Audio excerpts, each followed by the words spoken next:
Hello ladies and gents, and welcome to another episode of Battle News. Got a couple of interesting BF4 snippets in this episode, and also potentially your chance to get your hands on BF4 in the next couple of weeks. First off, the official Battlefield Facebook have created an event on their page which you can RSVP to. And the event, of course, is Gamescom, which is the big game show that's coming up in the next couple of weeks. It goes from August the 21st to August the 24th, 25th, around that sort of time.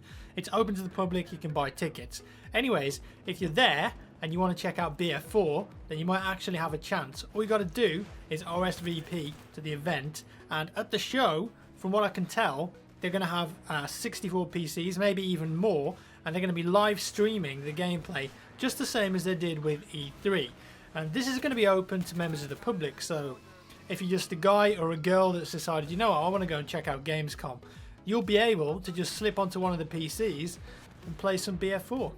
Sweet, awesome, and that'll also be live streamed by the look of it. Like I said, like they did with E3, it'll be on Twitch TV. Yeah, it really seems like with BF4, especially at these bigger game shows, they're really letting the public get involved with the playing and the testing. So you guys can hop on, give it a shot, give your own feedback, and hopefully go away with a great experience. Next up, there's a new post on the Battlefield blog, and this was called The Road to Battlefield 4, Dialing Up the Team Play.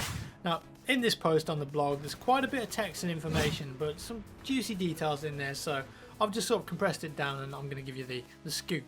So in the blog, we're told how BF4 is really focusing on team play, and that's really the area that makes Battlefield shine. So they're really going to try and encourage team play in BF4 by the looks of it, but never force it. So, you know, if you want to be a lone wolf in BF4, you can, but if you want to really get the most out of the game and enjoy playing it with your friends, then it's all about team play. You can have a good time, basically, if you're playing as a team. Things that they've done to encourage team play in BF4, of course, they've got commander mode in there.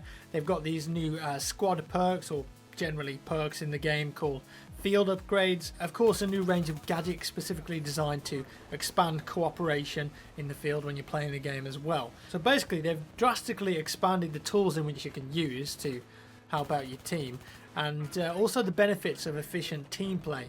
And as a result of that, they're hoping that BF4's multiplayer is going to be the deepest and most rewarding and fun experience that you've ever had in a Battlefield game.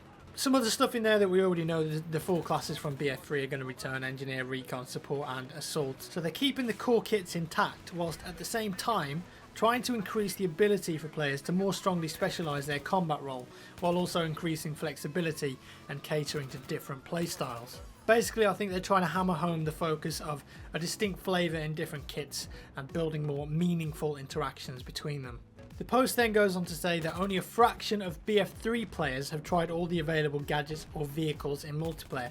Of course, in BF3, the Assault class is definitely the most popular. A lot of people probably tried it out, saw that it had the best guns and just stuck with it. The post then goes on to say that those players that stick with Assault are probably missing out on all of the variety and different team play experiences in the game. So in BF4, they're going to try and clearly display what gadgets can do for you, how the different weapons compare to each other, and also how they affect your options on the battlefield. So again, this is trying to hammer home that team play thing. It also goes on to talk about the new field upgrade system, which are essentially, as I mentioned earlier, the new perk system in BF4. The post continues, "We have this new concept called field upgrades. If you're a long-term fan that played Battlefield 2142, you'll already have a good idea what these are, but we've tweaked them for BF4. In short, field upgrades are chained boosts that can affect a number of gameplay mechanics for your player, similar to the specializations in BF3. These can, for example, provide you with faster sprint speed, stronger personal armor, or expanded ammo capacity. The idea behind field upgrades is to give individual rewards for squad-based team play performance.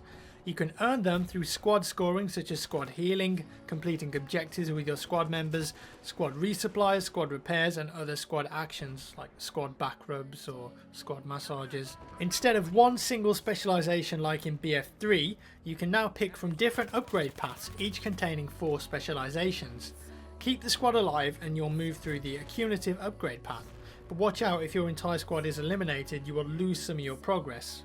Quite an interesting mechanic they've put in there. We have sort of heard stuff like that before, and I like the way that if your squad gets completely eliminated, you sort of taken back because it gives you the incentive to try and always stick with your squad and always stay alive for as long as possible. You know, as we know, there are 5 members in the squads now in BF4, so I think getting a squad wipe will be a lot harder unless you're like in a helicopter together and someone just blows you up and you'll just die straight away like that. But I think with infantry combat in particular, it's going to be quite hard to wipe an entire squad out. But if you're not careful and you're being relentless and you're not really working as a team, then yeah, you're going to get squad wiped and you're going to lose all those specializations and perks. You know, they are really trying to hammer home the team play here. Finally, the post goes on to mention some interesting aspects of Levolution. That's our favourite new feature in BF4. Not only can they make a skyscraper fall, we've all seen that, but they can also do stuff like changing weather conditions that affect visibility. I'm hoping that that's going to include like dynamic rain and dynamic snow. I think they've said that they're not doing day and night cycles, but maybe dynamic weather, don't really know. That would be really cool. Anyways, they also do stuff like car alarms going off, metal detectors alerting players of enemy presence, or even the ability to completely shroud a building in darkness and take out the enemies using your IRNV scopes. And that's something that they've talked about before, so I'm thinking that there's definitely going to be a multiplayer level in BF4, potentially a rush level where the MCOMs are inside a building, and as the attackers you can shut the electricity off by cutting a number of fuse boxes maybe on the outside walls. I'm sure we're going to see something like that in the near future because they keep banging on about it. So basically the post is just saying, you know, it's much more than massive feats of craziness by like knocking skyscrapers over, but also, you know, the exciting things that Levolution can add to the game and dynamically change it and how it affects the gameplay. That about wraps it up for today's episode. Don't forget, it's double XP on BF3 at the moment for the whole weekend. So if you've still not got your ship bucket, no problem. Get yourself on Operation Metro 64 players. Drop as many ammo kits, med kits as you want. Spam that revive. You can get to level 100. You can do it. That ship bucket can be yours. Just dream about it. Think about it. Hold on to it. You can achieve anything, guys. Thanks for watching this episode of Battle News, guys. I hope you enjoyed it. Leave a rating and a comment as always, and I'll see you in the next one.